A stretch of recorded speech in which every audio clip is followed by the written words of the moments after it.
la salle du Conseil des ministres sous Adolphe Thiers. On est complètement dans son espace, qui a installé en fait le gouvernement de la République française au moment où la Commune se déclenche à Paris. Le 18 mars 1871, donc avec des émeutes, mais juste avant, Adolphe Thiers rapatrie l'Assemblée et le gouvernement sur Versailles, dans l'hôtel de la préfecture qui devient aussi l'hôtel de la présidence à cette date-là.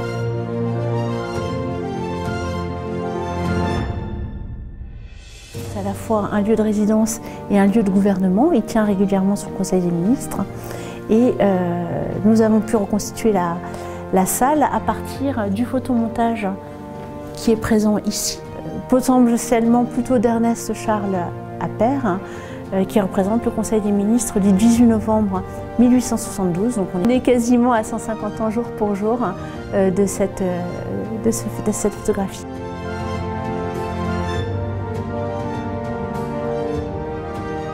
On a commencé à y travailler avec le Mobilier National, voir un petit peu ce qu'on pouvait retrouver dans les collections, au tissu qu'on pouvait prétendument avoir à l'époque.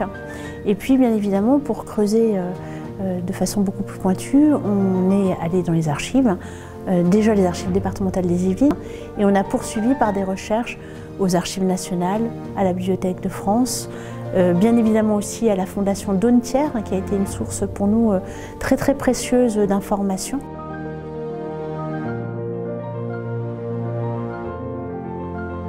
Alors les descriptions sont souvent relativement légères. On a fauteuil en bois doré recouvert de damas, voilà, où on va avoir une teinte. Là c'est une description de teinte cramoisie. Et le cramoisi c'est une teinte qui veut tout dire ou rien dire. Ça va du rose pâle, du rose, jusqu'à des teintes pouvant aller jusqu'au marron, en passant par tous les dégradés de rouge. Et donc on a statué avec les collègues du Mobilier National sur ce coloris qui est certes proche du framboise, mais très très proche des couleurs qu'on pouvait retrouver dans d'autres salons, dans, je vais dire, l'esprit de l'époque. À partir toujours de cette photo, nous avons commencé à chercher à identifier les tableaux qui étaient accrochés. Et puis rapidement, on s'est aperçu qu'il s'agissait de la collection personnelle d'Adolphe Thiers, puisqu'elle est décrite dans des catalogues qui sont à la Bibliothèque nationale de France.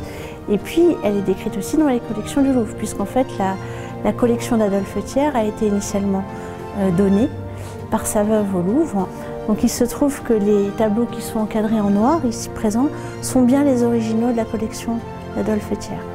Alors quand je dis des originaux, en fait, c'est des copies. Adolphe Thiers faisait faire des copies par Jean-François Bellet essentiellement et son fils, qui sont tous les deux des peintres reconnus au XIXe siècle.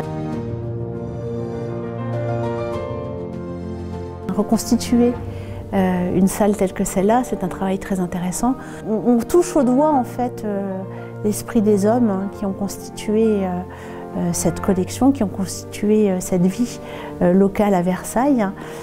C'est vraiment quelque chose d'assez émouvant de retrouver en fait les gens derrière ces histoires. Parce qu'en fait, en tant qu'archiviste, nous on s'intéresse plutôt aux gens qu'aux choses. Et donc là, on touche à la fois aux deux. On replace avec les objets, les choses, la vie, le cadre de vie dans lequel ont évolué les gens qui ont fait l'histoire.